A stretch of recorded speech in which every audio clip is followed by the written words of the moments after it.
নমস্কার, আমি ডাক্তার সায়ন পাল। আমি একজন ক্যান্সার বিশেষজ্ঞ।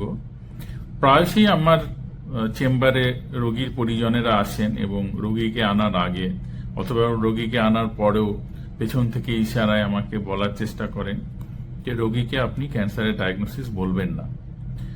এই জিনিসটা সম্পর্কে আমি একটা কথা বলতে চাই।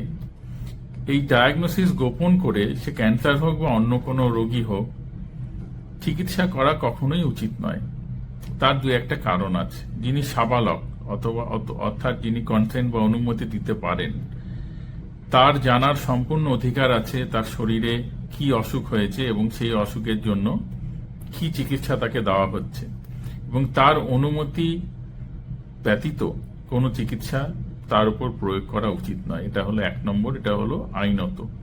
2 নম্বর জিনিস যেটা আরো ইম্পর্টেন্ট, সেটা হলো আপনারা অনেকেই ভাবছেন যে রোগী যিনি শিক্ষিত হোক বা নাই হোক, একজন সাবালক রোগী, তিনি ক্যান্সার হাসপাতালে এসেছেন বা ক্যান্সার ডিপার্টমেন্টে ক্যান্সার ডাক্তারবাবুর সাথে দেখা করছেন, তার বায়োপসি হয়েছে, তার বিভিন্ন পরীক্ষা নিরীক্ষা হচ্ছে, কাজেই তার পক্ষে এই জিনিসটা বুঝে নেওয়া বা আন্দাজ করা খুব একটা অস্বাভাবিক নয় যে তার ক্যান্সার হয়েছে।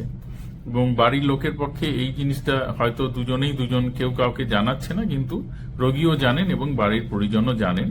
কেননা না জানাটা খুবই অস্বাভাবিক, এবং না জানিয়ে পুরো ট্রিটমেন্টটা করাটাও অস্বাভাবিক। তার কারণ সে রোগীকে এরপর ক্যান্সারের চিকিৎসা নিতে হতে পারে, বড় অপারেশন, রেডিয়েশন, কেমোথেরাপি, এগুলো করতে হতে পারে।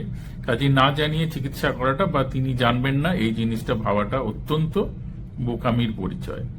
3 নম্বর হলো যেটা সবচেয়ে গুরুত্বপূর্ণ, সেটা হলো রোগীকে যদি আপনি গোপন করেন তার কি হয়েছে, তাহলে রোগীর মনে এই ধারণাটাই হয় যে আমার এমন একটা অসুখ হয়েছে যে অসুখটার কোনো চিকিৎসা নেই এবং যে অসুখটাতে আমি অবশ্যই মারা যাব, যাতে আমি ভয় না পাই তার জন্য ওরা আমাকে গোপন করছে।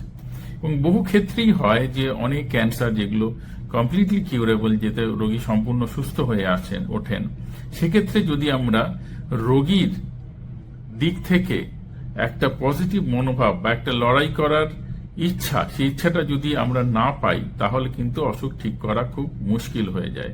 সেক্ষেত্রে রোগীর জানার অধিকারও আছে এবং রোগীর দিক থেকে একটা সদিচ্ছা চিকিৎসার জন্য আসাটাও অত্যন্ত জরুরি। এবং না জানানোর ফলে তার মনে এইটাই ধারণা হয় যে এইসব চিকিৎসা, বাকি সব জিনিস, এগুলো যাই করা হোক না কেন, রোগটা এতটাই সাংঘাতিক যেটা আমাকে আমার বাড়ির লোক বা আমার ডাক্তার আমাকে বলতে ভয় পাচ্ছে এবং আমি মারা যাব।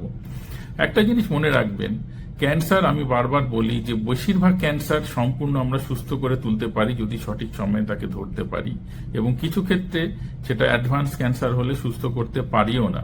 কিন্তু একজন রোগীর সম্পূর্ণ সেটা জানার অধিকার আছে।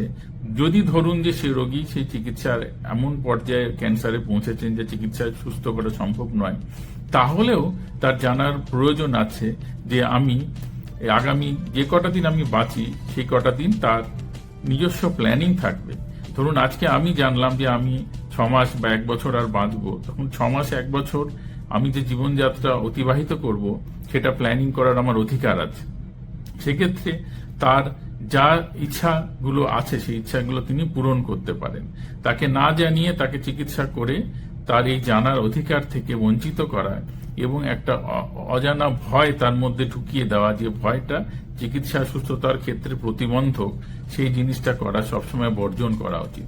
হ্যাঁ, অবশ্যই একটা গুরুতর অসুখের ডায়াগনোসিস, সেটা রোগীকে বলার একটা বিশেষ আর্ট বা পদ্ধতি আছে, যেমন তেমন করে তাকে বলা যায় না, তাকে ভালোভাবে বলা হয়। সেই জন্য আপনারা যদি মনে করেন যে আমরা নিজেরা এই খবরটা দিতে পারছি না, তাহলে বিশেষজ্ঞের পরামর্শ নিন। বিশেষজ্ঞ ডাক্তারবাবুকে বলুন যে আপনি ভালো করে বুঝিয়ে বলুন কি অসুখ হয়েছে, এই অসুখটা কি চিকিৎসা, এবং সেই চিকিৎসা করলে উনি সুস্থ হয়ে যাবেন, এবং সুস্থ না হলে উনাকে ভালো কতদিন রাখা যাবে এবং কিভাবে বাকি জীবনটা উনি অতিবাহিত করতে পারেন।